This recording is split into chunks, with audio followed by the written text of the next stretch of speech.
यानी GST, one कानून यानी यूसीसी। तो कहीं ना कहीं इस बात को लेकर अब बड़ा मुद्दा बनता हुआ नजर आ रहा है। आपको बता दें, यूसीसी का आज बिल पुष्कर सिंह धामी की सरकार ने पेश कर दिया है। ऐसे में बड़ा सियासी माहौल बनता हुआ नजर आ रहा है। कांग्रेस और विपक्षी दल के नेता इस कानून का विरोध करते नजर आ रहे हैं, लेकिन बीजेपी ने अपने 2014 और 2019 के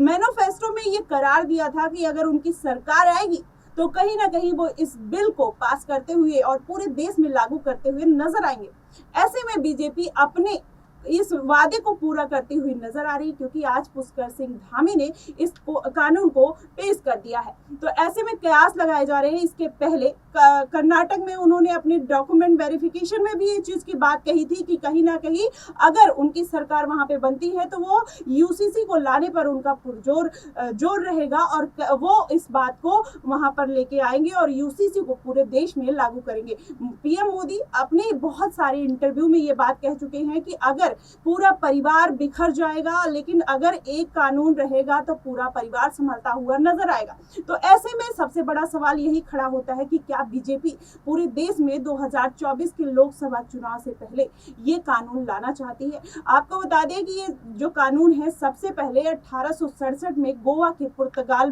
पुर्तगालियों ने इसको लागू किया था और गोवा एक पहला राज्य है जिसमें यूसीसी लागू हो चुका है। लेकिन अब दूसरा राज्य बनने वाला है उत्तराखंड। उत्तराखंड में आज पुष्कर सिंह धामी ने इस बजट को पेश करके कहीं ना कहीं कयासों के बाजार को गर्म कर दिया है कि आने वाले समय में ये पूरे देश में ये कानून लागू हो सकता है।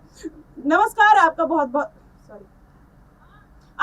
बहुत स्वागत है हमारे खास प्रोग्राम में। आज हम इस बात की चर्चा करेंगे कि यूसीसी के आने से क्या मुद्दा बनने वाला है। तो इसके लिए हमारे साथ हमारे सहयोगी मौजूद है दिनेश, और दिनेश से हम जानने की कोशिश करेंगे कि अगर यूसीसी आता है तो क्या आने वाले समय में देश का माहौल बिगड़ता हुआ नजर आएगा। देखिए, यहाँ पर माहौल बिगाड़ने जैसी कोई बातें दिखाई देती नहीं है इस कानून से, लेकिन इस कानून में एक प्रावधान बनाया गया है। प्रावधान ये है कि किसी भी धर्म, किसी भी जाति का कोई भी व्यक्ति किसी अन्य धर्म के व्यक्ति से शादी कर सकता है, उसके बच्चे को गोद ले सकता है, अपनी संपत्तियां उसके नाम पर कर सकता है। और कहीं ना कहीं आने वाले वक्त में यहाँ पर जो है तमाम जो धर्म के अलग अलग कानून बने हैं, उन तमाम जो है धार्मिक कानूनों को खत्म करके एक संवैधानिक कानून बनाने की जो है कोशिश की जा रही है। और इस पूरे मामले को यहाँ पर पूरे देश में लागू करके कहीं ना कहीं हर नागरिक को वो समान अधिकार देने की कोशिश यूसीसी के द्वारा केंद्र सरकार कर रही है, जिससे कि आने वाले वक्त में किसी प्रकार के ये जो सांप्रदायिक दंगे हैं ये ना भड़क सके, नागरिक संहिता में ऊंच नीच की भावना ना रहे। और यहाँ पर जिस तरीके से विभिन्न धर्मों के लोग रहते हैं भारत में, ऐसे में कोई धर्म अपने आप को बड़ा या छोटा ना समझे। तमाम जो नागरिक हैं, तमाम जो एक अर्थव्यवस्था में जो है निवास करने वाले लोग हैं, वो एक समान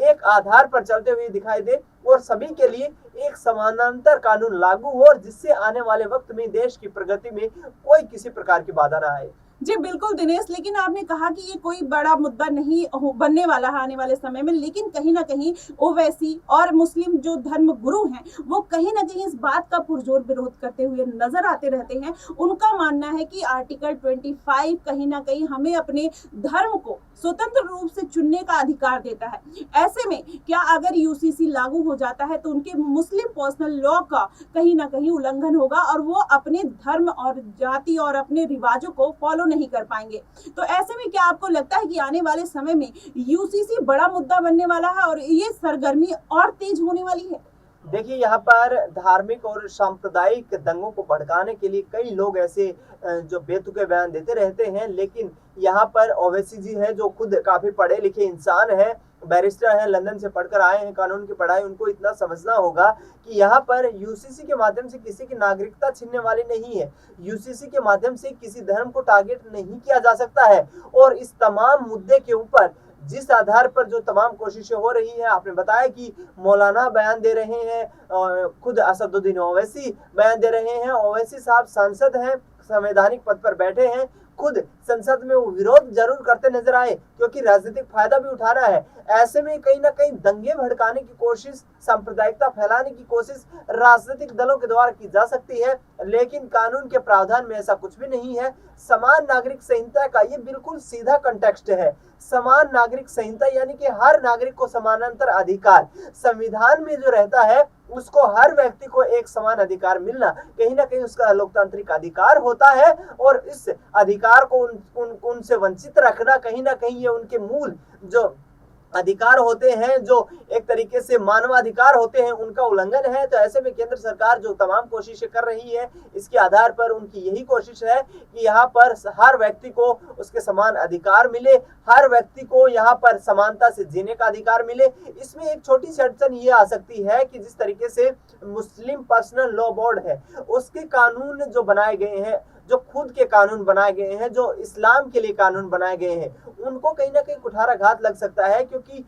यूसीसी लागू होने से फिर संवैधानिक प्रक्रिया शुरू हो जाएगी, और ऐसे में जो इस्लाम धर्म को फॉलो करने वाले लोग हैं उनके लिए भी ये एक तरीके से जरूरी चीज बन जाएगी कि उनको इस पूरे मामले पर अपने जो है सहमति जतानी होगी, और आगे आने वाले वक्त में इन कानूनों को मानना होगा, ये फॉलो करना होगा। जी बिल्कुल दिनेश, जैसा कि आपने कहा कि ये कई मौलानों और मुस्लिम पक्ष के लिए ये कुठाराघात हो सकता है, इसीलिए कहीं ना कहीं इतने अच्छे कानून को लेकर ये बयानबाजी करते हुए नजर आ रहे हैं, और इसमें कोई बुराई नहीं है, क्योंकि हमारे संविधान में आर्टिकल 44 में भी ये बात कही गई है कि एक कानून और एक समान नागरिकता, जिसमें फंडामेंटल राइट्स भी आते हैं। तो ऐसे में क्या जरूरी है कि जो आने वाले समय में मोदी सरकार जो ये कानून ला रही है, कहीं ना कहीं वो अपने फायदे के लिए रही है, या 2024 का उनका सबसे बड़ा एजेंडा ये कानून होने वाला है, क्योंकि उनको पता है कि जैसे उन्होंने ट्रिपल तलाक खत्म किया, ऐसे अगर वो इन सब प्रावधानों को लेके आएंगे तो जो मुस्लिम की आधी आबादी है महिलाओं की, वो कहीं ना कहीं जैसे ट्रिपल तलाक के मामले में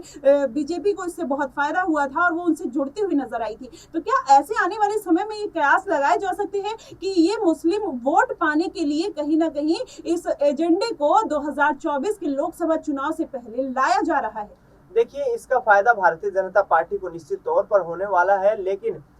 इसका फायदा उस आधार पर नहीं देखा जा सकता जिस आधार पर उन्होंने ट्रिपल तलाक जो मामला था उसको खत्म किया था, क्योंकि वो डायरेक्ट जो बेनिफिट पहुंचा रहा था वो मुस्लिम समाज की महिलाओं को पहुंचा रहा था, और ऐसे में बीजेपी से मुस्लिम समाज की महिलाएं काफी प्रभावित हुई और उन्होंने वोट भी किया। ऐसे में 2024 के चुनाव काफी करीब आ रहे हैं, और यहाँ से हो सकता है कि बीजेपी 1 से 2% जो है मुस्लिम वोट बैंक को अपने खाते में ला पाती है, तो उनके लिए सफलता का रास्ता और भी आसान हो जाएगा। और ऐसे में जो तमाम जो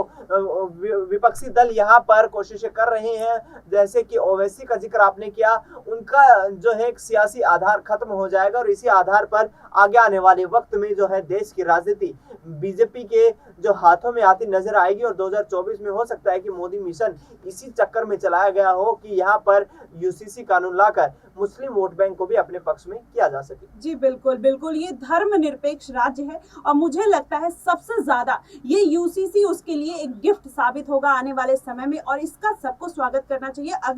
अगर इसका विरोध होता है तो इसको पॉलिटिकल नहीं देखकर कहीं ना कहीं अगर इसको देश के हित के लिए अगर किया जाएगा तो ये आने वाले समय में लोगों के लिए हितकारी हो सकता है। लेकिन फिलहाल आपकी इस पे क्या राय है कि ये कानून आने वाले समय में बीजेपी अपने मुद्दों के लिए ये कानून ला रही है, या देश के हित के बारे में ये सोच कर ये कानून लाया जा रहा है? आपकी इस पे क्या राय है? आप कमेंट सेक्शन में हमें जरूर बताइएगा। फिलहाल के लिए बस इतना ही। देश और दुनिया की तमाम खबरों के लिए हमारे साथ बने रहिए नेक्स्ट 9 न्यूज पर।